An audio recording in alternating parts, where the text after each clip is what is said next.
hey, just because Bitcoin shot up to the moon to 38,000 and came back down to 36,000, does that mean things are over? No, I reminded you guys that it's still according to plan. And this is the plan, to break out of this current channel, right? And once we do, just like all previous times, we start skyrocketing, right? So this is one way to look at it. Here's another way to look at it. What's happening right now is very, very, very, very similar to 2 cycles ago, where we formed a bottom, we tested this trend line a couple times, and then we started skyrocketing. That's what a lot of people are thinking this cycle. It's very similar to the 2 cycles ago, not the previous cycle, because the previous cycle we had this thing called COVID and the pandemic, and that kind of screwed up markets and screwed up the way Bitcoin was meant to move. But we are moving exactly, almost exactly identically to the time before in 2014 all the way up to the peak of 2017. We're moving very, very, very similar to that.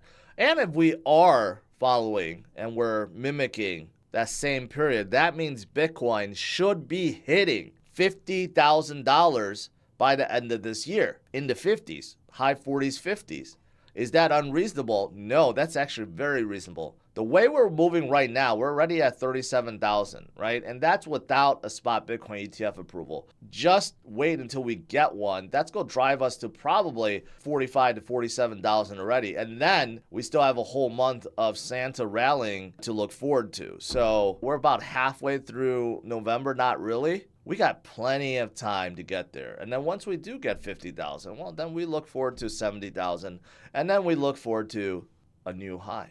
Banks around the world, specifically in Asia and in Europe, they are all FOMOing in. Now they're offering crypto futures ETFs to their wealthy clients. Okay, UBS was very against crypto altogether, but now they're offering to their wealthiest clients. What did I say before? I just said this too about JP Morgan. Jamie Dimon is so against Bitcoin, yet JP Morgan offers Bitcoin to their wealth division, to their wealth clients. It's funny that the banks would offer what they hate the most to their wealthiest clients. Why would they do that?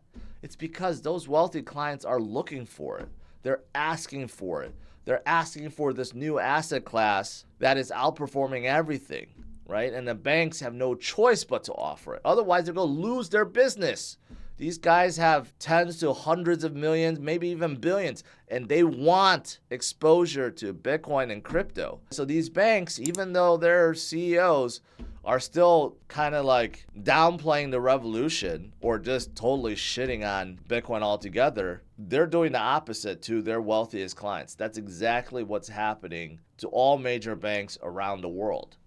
There are factors at play that helps drive Bitcoin upwards. There are many things to look forward to, right? While we're DCAing, let's go with that angle, because there's a lot of factors at play. But you know, ETFs obviously play a big factor right now. We are in the week where we may get 12 simultaneous approvals of Bitcoin spot ETFs. And yesterday, the reason why Ethereum jumped up, because yesterday BlackRock wanted to get in on a fund with Ethereum. That's why Ethereum went up, because BlackRock filed their spot Ethereum ETF. So they don't want just Bitcoin. They want Ethereum too. They want to dominate everything. Not to say that getting BlackRock in and dominating is a good thing, but that's what they're trying to do. So yeah, we got a lot of Bitcoin ETF stuff coming up, but it's not the only catalyst that will drive Bitcoin much higher this cycle. Many, many, many things are coming. I am having a kickoff party in Vegas, December 14th. So if you guys want to come out and meet me and other influencers that are in the IFC, this is the spot to go. And not only that, Crowded Combat is going to be there. Their fighters are going to be there. I'm going to invite others in this space, other influencers, other projects. If you've been to one of my network parties before, it's going to be like that, but even bigger this time around. I have 3 different tickets. If you want to participate, you want to join, please do so. Use the code 25 off. You'll get $25 off. And for people that's been asking for a new NFT, if you go with the VIP program or ticket, you will get airdropped an exclusive I Am George NFT that will be included. Make sure you check it out if you are interested. This is in Vegas. Remember, what goes on in Vegas stays in Vegas. And you get to check out all the fighters, all the other influencers, myself, and all the major projects will be there.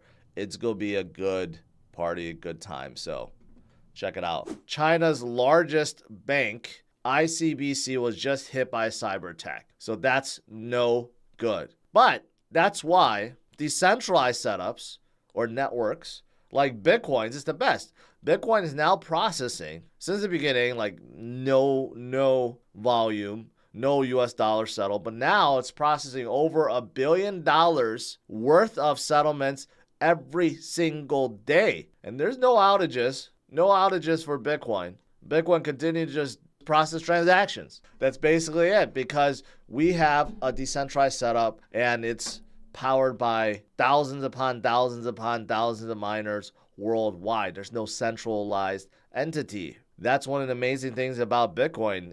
Its network has never gone down, and it hasn't been hacked because it's the most secure network on the planet too. So even the largest banks on earth, they still go down. Some of the largest companies on earth, sometimes their services go down, but not Bitcoin, and everyone overlooks that.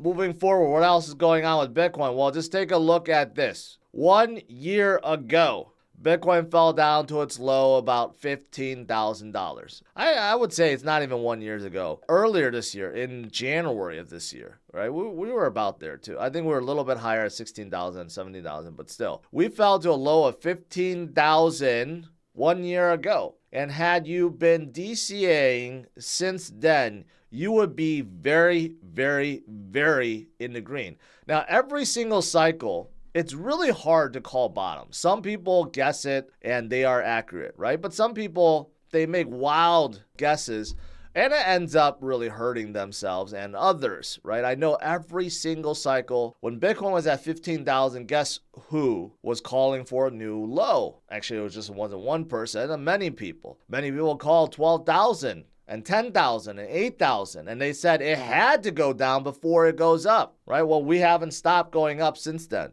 And it's the same thing back last cycle when Bitcoin hit $3,000. There were other people during then that said that, hey, Bitcoin had to go down to $1,000 or $800 before it goes back up. And it didn't. It didn't need to, right? So that's the thing. So without trying to guess where the bottom is and waiting for a moment that may never ever happen, you just DCA, dollar cost average. You buy when prices are low, and you do it in increments, and you set it on a schedule, and then you just wait for the gains to come, because once Bitcoin or Ethereum or Solana or Cardano or any of the ones that you've been DCAing since the bottom, right, once they get back to their previous high, you will be well in the green. Here's a perfect example. Had you been DCAing into gold or S&P 500 or Bitcoin since the top, very, very top in 2021, you would be up in all three. But there's one clear difference. Gold and S&P, you would be up only 5%. Bitcoin, you would be up 40%. Even from the very top point, from 69,000 Bitcoin. That shows you how powerful it is. And many of you guys that has been following the strategy are now in the green. And my DCA portfolio, the one that I've been showing you guys, will probably turn to green this coming week as well.